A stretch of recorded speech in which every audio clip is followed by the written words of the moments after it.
शाम के 7 बज रहे हैं। नमस्कार, न्यूज 24 पर सबसे बड़ा सवाल में आपका स्वागत है। आपके साथ मैं हूं मानक गुप्ता। सोशल मीडिया में फिल्म एक्टर अनुपम खेर का एक भाषण वायरल हो गया है। कोलकाता में आयोजित एक कार्यक्रम में अनुपम खेर के साथ कई और हस्तियों को भी बुलाया गया था। इनमें कांग्रेस के रणदीप सुरजेवाला थे, एक्ट्रेस काजोल थी, सुहेल सेठ थे, कुछ और जाने माने पत्रकार भी थे। सबने देश के माहौल पर खुलकर अपनी राय रखी। लेकिन जब अनुपम खेर की बारी आई तो उन्होंने सुप्रीम कोर्ट के रिटायर्ड जज ए.के. गांगुली से लेकर रणदीप सुरजेवाला तक को लपेट लिया। गुस्से में आग बबूला अनुपम खेर ने जोरदार भाषण दिया, जिसमें मोदी का जमकर बचाव किया और सीधा आरोप लगाया कि देश में सिर्फ और सिर्फ मोदी को बदनाम करने के लिए असहिष्णुता जैसे शब्द को फैलाया जा रहा है। असहिष्णुता पर अनुपम खेर ने क्या मोदी विरोधियों की बोलती बंद कर दी है? इसी तरह की कुछ और सवाल हैं आज, लेकिन पहले जरा सुन लीजिए अनुपम खेर का यह जोरदार भाषण। सुनिए। I'm shocked and ashamed and saddened by what you said, Mr. Ganguly. Being a judge, it's so sad that you are calling the verdict of Supreme Court was wrong. It's so sad that you have to say that. It's a matter of complete disgrace that you were hounded by the press and you were intolerant of them when there was a case against you. And today, you talk about that what happened in JNU was right? Very sorry, sir. Let me ask you one question. We are totally forgetting and we are making a hero out of one guy who was participant in the night of 9th February. And what were the naras that were going on over there? गुस्से में अंग्रेजी निकल आई, sorry. क्या नारे हो रहे थे वहां पर? भारत की बर्बादी। वहां क्या नारे हो रहे थे? अफजल गुरु हम शर्मिंदा हैं, तेरे कातिल जिंदा हैं। कौन थे उसके कातिल? सुप्रीम कोर्ट के जजेस उसके कातिल थे क्या? कि भारत तेरे टुकड़े होंगे इंशाअल्लाह इंशाअल्लाह, ये बात थी। Instead of condemning it, you are saying that Supreme Court was wrong and that the Afzal Guru's judgment was wrong.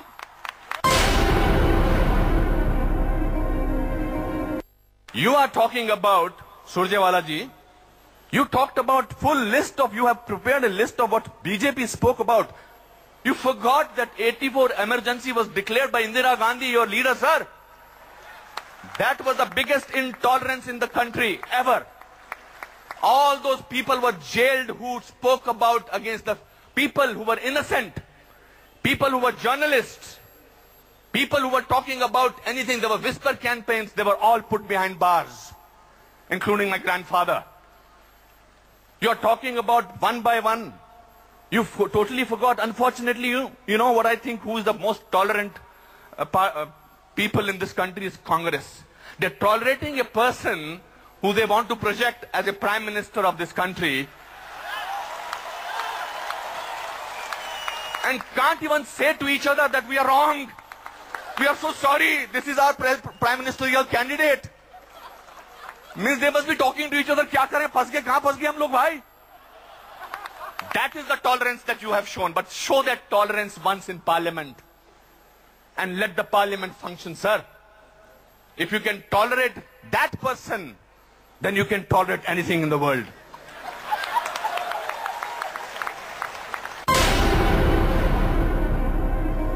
You know, this is ridiculous.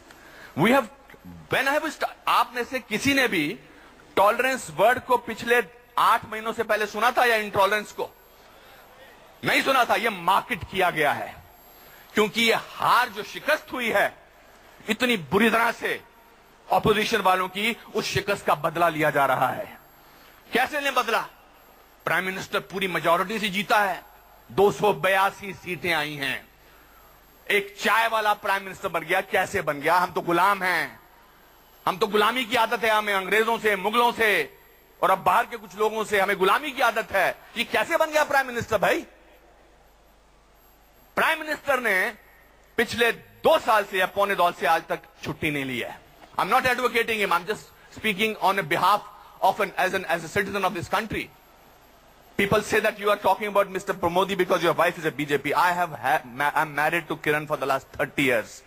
I don't have to prove my loyalty to her by talking on behalf of BJP. देखा आपने, गुस्से से लाल हो रहे थे ये सब बोलते हुए अनुपम खेर। इसीलिए आज का हमारा सबसे बड़ा सवाल है, क्या इस जोरदार भाषण से अनुपम खेर ने असहिष्णुता पर मोदी विरोधियों की बोलती बंद कर दी है? क्या जेएनयू विवाद भी, जैसा विपक्ष आरोप लगा रहा है, बढ़ती असहनशीलता का नतीजा है? और क्या मोदी के खिलाफ असहिष्णुता शब्द को मार्केट किया गया, जानबूझ के फैलाया गया एक साजिश के तहत? इसी पर हम बहस करेंगे। बीजेपी से मेरे साथ यहां स्टूडियो में राजा बुंदेला मौजूद है, कांग्रेस से प्रियंका चतुर्वेदी जुड़ रही हैं, आरएसएस के विचारक, सीनियर कॉलमनिस्ट और पत्रकार राकेश सिन्हा मेरे साथ हैं, और यहां स्टूडियो में मौलाना दहलवी। आप सभी का स्वागत है। प्रियंका, पहला सवाल आपसे। प्रियंका, भाषण की तारीफ करेंगी? देखा कितने गुस्से में जोरदार भाषण दिया अनुपम खेर ने, और सवाल यह है क्या विरोधियों की बोलती बंद कर दी है उन्होंने? खूब तालियां पड़ रही थी। प्रियंका, नहीं, वैसे तो मैं इस पूरे डिबेट पे टिप्पणी नहीं करती जो अनुपम खेर ने छेड़ी है, जिसमें सिर्फ पर्सनल अटैक्स किए गए हैं अपनी लॉयल्टी प्रूव करने को एक पार्टी के लिए। उस पर मैं टिप्पणी नहीं देना चाह रही थी क्योंकि ये आपका डिबेट का मुद्दा है। मैं 2-3 चीजें बोलूंगी। मानक जी, आपने इसको जोरदार भाषण बताया, मुझे आप बताइए, किसी पे एक पर्सनल अटैक करना अपने आप को राइट प्रूव करने के लिए, अपने आप को विक्टिम बताना, अपने आप को सही प्रूव करने के लिए, ये किस तरीके से एक सही भाषण हुआ? आपने वो हिस्सा नहीं दिखाया जहां उन्होंने कहा टॉलरेंस की डिबेट सिर्फ शैंपेन क्राउड कर रहा है। मैं अनुपम खेर जी से आपके चैनल के माध्यम से पूछना चाहती हूं, क्या जो दलित बच्चा आज मरा है हैदराबाद यूनिवर्सिटी में, वो कौन से शैंपेन सिपिंग क्राउड का एक हिस्सा था जिसने इंटॉलरेंस की आवाज उठाई थी? कन्हैया कुमार जो बात कर रहा है, जिस तरीके का माहौल इस देश में बना हुआ है, वो कौन से शैंपेन क्राउड का हिस्सा है? मैं अनुपम खेर जी से पूछना चाहती हूं और कहना भी चाहती हूं और एक सलाह भी देना चाहती हूं, आप अपने शैंपेन सर्कल से हटें और जो गरीब किसान है जो मर रहा है रोज भारतीय जनता पार्टी के अत्याचारों से, वो सैलरीड एम्प्लॉय जिसको टैक्स लगाया जा रहा है, उनसे पूछिए। आप जाकर उन दलितों से पूछिए जिन पे इस तरीके के अत्याचार हो रहे हैं। आप उन कैंपसेस में जाइए जहां स्टूडेंट्स आज प्रधानमंत्री के खिलाफ और भारतीय जनता पार्टी के खिलाफ बोल रहे हैं, और बताएं इसमें से कौन सा शैंपेन क्राउड है। आप जिस सर्कल में घूमते हैं और जिसमें सुहेल सेठ घूमते हैं, वो शैंपेन क्राउड है या ये शैंपेन क्राउड है जहां स्टूडेंट्स रास्ते पे आकर चिल्ला कर बोल रहे हैं कि उनके साथ इस तरीके का व्यवहार हो रहा है, इस तरीके का इंटॉलरेंट माहौल बनाया जा रहा है? तब मैं इसका जवाब दूंगी और तब मैं इस स्पीच को जोरदार बोलूंगी। ठीक है, नहीं ठीक है, आपका पॉइंट एकदम क्लियर है। राजा बुंदेला, इतने गुस्से में अनुपम खेर का और जैसे प्रियंका कह रही है पर्सनल अटैक करना, वाकई विरोधियों की बोलती बंद की है या वो खुद एक तरह से एक्सपोज हो गए कि जैसे प्रियंका बता रही है? सुना आपने? पहले प्रियंका जी पे बोलूं या अनुपम खेर? पहले अनुपम खेर पे बोलिए। देखिए, अनुपम खेर ने जो गुस्सा कोई नई बात नहीं कही है। एक आदमी जब अपनी बात कहना चाहता है, महिला नहीं हूं कि आप मुझ पे टिप्पणी करेंगे। मैं आपके भाषण पे टिप्पणी करना चाह रहा था, जो आपने एक नॉन स्टॉप फुल स्टॉप बगैर कॉमा के जो आपने भाषण दिया, उस पे आपको बड़ा दर्द है। आप तो कभी नहीं बुंदेलखंड के किसानों के लिए बोली। 1000 से ज्यादा किसान मरे, तेलंगाना के किसान मरे 1600, आप तो कभी नहीं बोली। यही जेएनयू के लोग कभी नहीं बोले। विदर्भ के किसान मरे तब कभी नहीं बोले। आपको अचानक अनुपम खेर पे, मैं देखिए आपकी बात पर मैंने एक शब्द भी नहीं बोला। प्रियंका जी, मैंने आपकी बात पर एक शब्द भी नहीं बोला। आप जरा सुनिए, सुन लीजिए, धैर्य रखिए। आप प्रियंका आवाज बुलंद कर रहे हैं जी, मैं कर रहा हूँ क्योंकि मैं उनके साथ जिया हूँ। मैं ना शैंपेन क्राउड का हूँ, ना वोडका, ना जिन क्राउड का हूँ। राजा, एक सेकंड, एक साथ अगर बोलेंगे तो नहीं चलेगा। प्रियंका, उन्होंने सबने आपको ढंग से सुना। प्रियंका, आप भी सुन लीजिए, सबने आपको सुना। प्रियंका, आप भी सुनिए, थोड़ा पेशेंस रखिए, थोड़ा सा टॉलरेंस रखिए प्लीज, थोड़ा सा। मैं ये कह रहा था, देखिए अनुपम ने जो कुछ कहा वो उनकी अपनी व्यक्तिगत बात हो सकती है, उनकी व्यक्तिगत विचारधारा हो सकती है। जिस तरह से जेएनयू में इतनी ऐसे नारे लगाए गए, उनके बारे में भी यही बात कही गई कि उस परिस्थितियों में क्या हुआ, कैसे लोगों ने नारे लगाए। इसी तरह अनुपम की अपनी एक परिस्थिति हो सकती है। लेकिन अनुपम ने गलत क्या कहा, मुझे बताइए? क्या 1.5 साल के अंदर ही सारी समस्याएं शुरू हो गई? 1.5 साल के अंदर ही किसान मर रहे हैं? 1.5 साल के अंदर ही महंगाई बढ़ गई है? 1.5 साल के अंदर ही असहिष्णुता जागी है? क्या सब कुछ जो कुछ हुआ 57 साल का हिसाब क्यों नहीं कोई दे रहा है? भाई मुझे ये बताइए ना। एक सवाल ये दूसरा, मेरा एक लास्ट में खत्म कर दूं। दूसरी, इन सब को छोड़ दीजिए, इस देश की सबसे बड़ी समस्या गरीबी है। और गरीब कौन है? गरीब किसान है। उस किसान के बारे में जिसकी खेती खत्म हो रही है, जिसकी जमीन खत्म हो रही है, जिसके खुद की सोच खत्म हो रही है, उसके बारे में कभी जेएनयू में नारा नहीं लगा। पूना इंस्टीट्यूट का मैं छात्र हूं, 8-8 साल से वहां लोग पड़े हुए हैं, वहां से पास आउट होने के बाद नहीं निकलना चाहते। ऐसी परिस्थितियों में आप क्या चाहते हैं? किनको सपोर्ट करे सरकार? किनके साथ खड़ी हो सरकार? ऐसे स्टूडेंट्स के, सारे स्टूडेंट्स के खिलाफ कोई सरकार नहीं खड़ी। ये आरोप क्यों लग रहा है कि जेएनयू का जो विवाद विवाद हुआ है वो भी असहिष्णुता का ही एक एग्जाम्पल। मुझे तो समझ में नहीं आता इस शब्द को आप भी बड़ी मुश्किल से बोल रहे हैं, और अनुपम ने कहा यह शब्द भी इजाद किया गया है। यह शब्द 4-5 महीने पहले शब्द का कहीं कोई आप पूरी तरह से इंटॉलरेंस असहिष्णुता किसी आम आदमी से कहलवा दीजिए, वो कन्हैया भी इसको ठीक से नहीं बोल पाया, और तो और आप चले जाइए। और उस बेचारे बच्चे को आपने किस राह पे लाके खड़ा कर दिया, तो उसको 6 महीने बाद पता चलेगा कि वो कहां से किस चने के झाड़ पे चढ़ा था और कैसे वो गिरा। किसने कर दिया? अरे ऐसी मीडिया ने दिल का तल, पुलिस ने अरेस्ट किया, आज तक कोई एविडेंस नहीं है उसके खिलाफ। पुलिस ने जान के उसको अरेस्ट किया ताकि अंदर जाके जेएनयू का एक सिनेरियो ले सके, एक स्कैनिंग कर सके। आप समझ नहीं सकते ये क्या आर्गुमेंट? कन्हैया के रहते पुलिस जेएनयू में घुस नहीं सकती। ये क्या आर्गुमेंट? ये क्या तर्क है? लॉजिक को समझिए। कन्हैया की गिरफ्तारी इसलिए हुई ताकि जेएनयू के अंदर जाके जेएनयू की स्कैनिंग हो सके, जेएनयू की एक पारदर्शिता सामने आ सके। तो अंदर की स्कैनिंग करने के लिए आप किसी को उठा के देशद्रोह के आरोप में जेल में डाल? लेकिन उस वक्त जो उसके सामने सबूत थे पुलिस के, उस पर उन्होंने रिएक्ट किया। उस वक्त पुलिस के सामने जो सबूत थे, जो हालात थे, उस पर उन्होंने। मौलाना दहलवी आप बताइए, ये तो खैर अलग डिबेट हो जाएगी।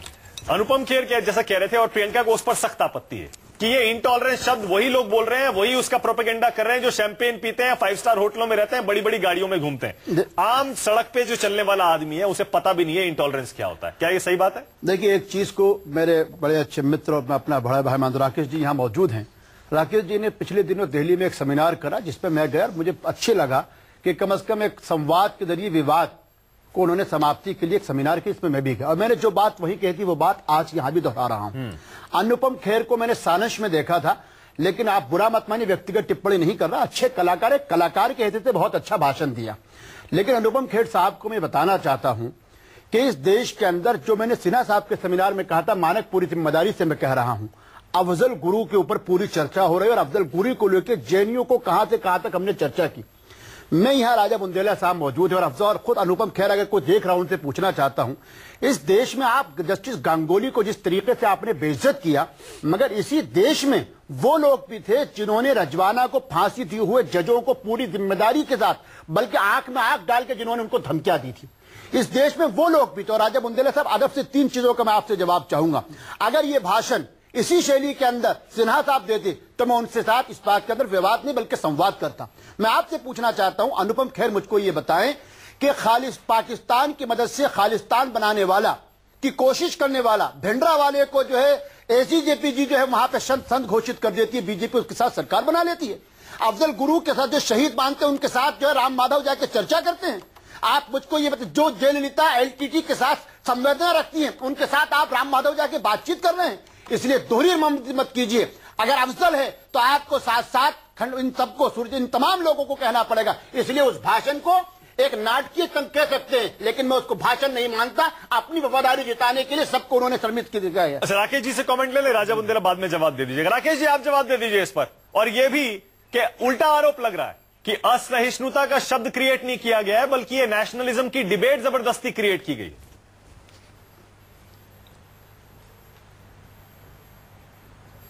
देखिए, मैं ये मानता हूं कि राष्ट्रवाद के डिबेट से भाग क्यों रहे हैं। मेरा एक सवाल है, आज जवाहरलाल नेहरू विश्वविद्यालय में 10-12 शिक्षकों ने भाषण दिया, सभी एक ही थाली के हैं, सभी एक ही विचारधारा के हैं, तो ये अभिव्यक्ति की आजादी है। अभी हमारे मित्र ने कहा कि मैंने उनको एक सेमिनार में बुलाया, हमें मालूम था कि क्रिटिकल है आरएसएस आइडियोलॉजी के प्रति, और हमने उनको बुलाया, उन्होंने अपनी बात कही। अभिव्यक्ति की स्वतंत्रता यह होती है कि हम संवाद दोहरे के साथ करते हैं, 2 वे ट्रैक होता है, संवाद 1 वे नहीं होता है। देखिए, अनुपम खेर ने 3 बातें कही।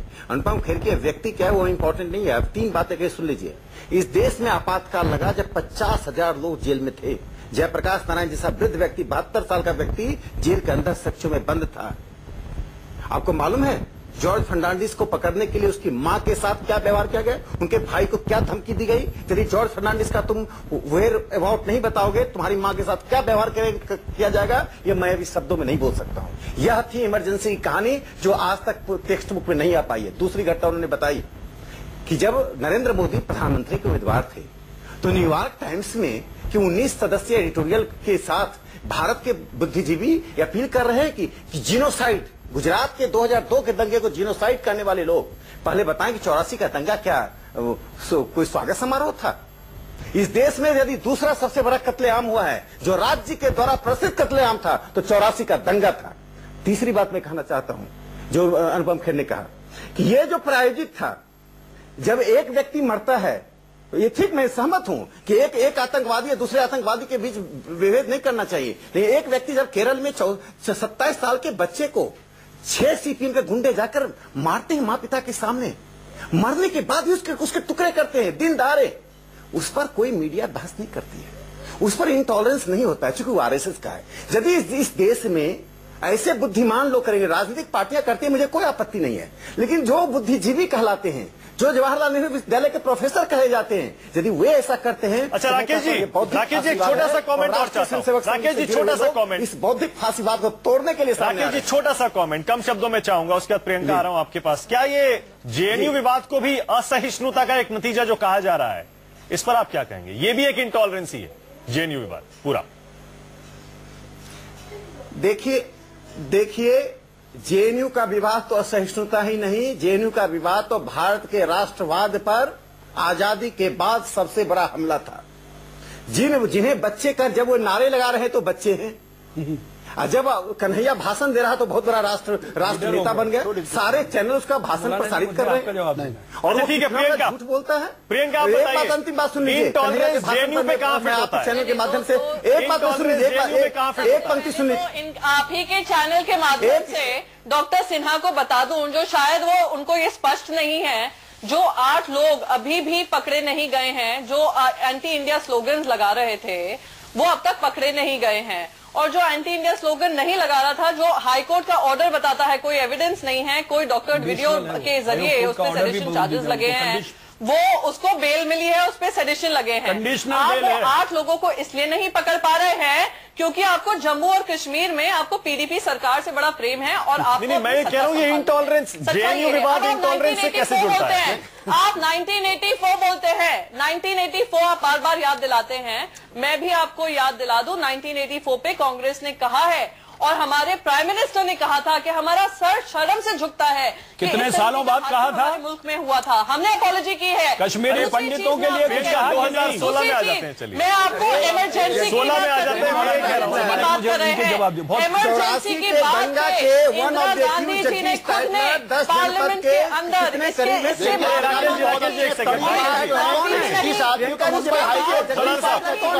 आज एक पार्टी का सदर भी है, सब एक साथ बोलेंगे सुनाई नहीं देगा। राकेश जी एक चीज आपको बताती हूँ, मानव जी, मैं आपसे पूछना चाहती हूँ, इंटॉलरेंस की बात करते हैं, राजा बुंडेला जी कहते हैं लोग इंटॉलरेंस का नाम तक नहीं जानते हैं। भाई साहब जो 2 वक्त की रोटी देख रहे हैं ना, वो पेट्रियोटिज्म और नेशनलिज्म के बारे में भी नहीं सुनना चाहता है, वो नौकरी चाहता है। जो ये आपकी विचारधारा है, इस देश का गरीब किसान ही मिलिट्री में जाता है, इस तरफ ये आपकी सोच है। कोशिश कर रहे हैं। अच्छा ठीक है प्रियंका, अब जवाब सुन लीजिए। मानव जी, मैं लास्ट टाइम आपसे पूछना चाहती हूँ, कितनी बार इतिहास में ये हुआ है कि 5-5 लाख, एक किसी की टंग काटने पे 5 लाख का रिवॉर्ड बोला जाता है। अरे ये मत बोलिए आप, अरे वो उसको अरे आपके भी बहुत सारे ऐसे सिरफिरे नेता हैं, आपके किसी पार्टी से मत जोड़िए। इस तरह के बयान आपकी तरफ से भी आते हैं, आपके नेताओं की तरफ से भी आते हैं, चलिए उसको छोड़ दीजिए।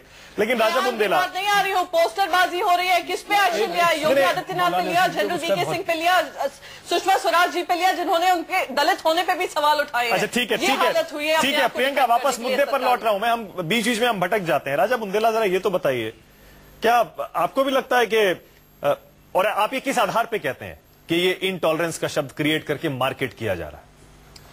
जैसे अनुपम खेर हैं, आप कह रहे हैं बिल्कुल सही कह रहे हैं। एक 3 सवाल मौलाना ने पूछे थे, उनका मैं जवाब दे दूं। वो इसलिए महत्वपूर्ण है कि इन्होंने ये इल्जाम लगाया कि हम कश्मीर में पीडीपी के साथ सरकार बना रहे हैं, यहां पर हम तमिलनाडु में हम जयललिता को सपोर्ट कर रहे हैं, पंजाब में अकाली, पंजाब में अकाली। अगर एक जगह शरीर में घाव है और वो घाव वैसे ही रिश्ता रहे, वो घाव वैसे ही सड़ता रहे और उस घाव से बदन का हिस्सा गिर जाए, वैसे ही रखें, या उस घाव को हम मलहम लगा के उसको ठीक करने की कोशिश करें, भले ही उस घाव की देखरेख में हमारा समय लगे, हमारी विचारधारा कम हो, क्या हम ये करें? कश्मीर को ऐसी जलता छोड़ दें, वहां पर हम ऐसी कोई प्रशासनिक कार्यवाही ना करें जहां से वहां की आर्थिक स्थिति ठीक हो, एक भाईचारा का वातावरण बने, ऐसी कोशिश नहीं की जाए। बगैर सरकार बनाए नहीं हो सकती है। मौलाना जी मेरी पूरी बात सुन लीजिए, क्या लिट्टे को इसी तरह बढ़ावा देते रहे तो तमिलनाडु में इसी तरह लिट्टे आगे बढ़ती रहे, ऐसा करते रहे? पंजाब में फिर से खालिस्तान को बढ़ावा देने के लिए अकाली का सब, मैं आपकी बात पर नहीं बोल रहा हूँ प्रियंका जी, फिर आप कहेंगी मैं महिला हूँ, आप मेरे से ऐसी बात मत करिए। एक सेकंड, अरे मेरी बात तो सुन लीजिए, आप मुझे बोलने क्यों नहीं देती हैं? आपको मेरा क्या बैर है भाई? पार्लियामेंट के अंदर महिला करूंगी। आप क्यों नहीं मुझे बोलने देती? मैं अपनी बात उनसे कर रहा हूँ, उनकी बात का जवाब दे रहा हूँ। उनके कार्यकाल में जो उन्होंने डिसीजन लिए थे उसकी वजह से वो मारे गए थे। आप तमिलनाडु को सपोर्ट करें, जयललिता की इस बात को सपोर्ट करें। अरे तमिलनाडु को सपोर्ट नहीं कर रहा हूँ मैडम, मैं ये कह रहा हूँ वहाँ एक ऐसा वातावरण क्रिएट कर रहा हूँ कि जहाँ पर लोग आपस में एक उस पर खड़े हो सके। अच्छा ठीक है सर, मुझे ब्रेक लेना पड़ेगा। प्रियंका ब्रेक लेना पड़ेगा। Priyanka save your energy. Priyanka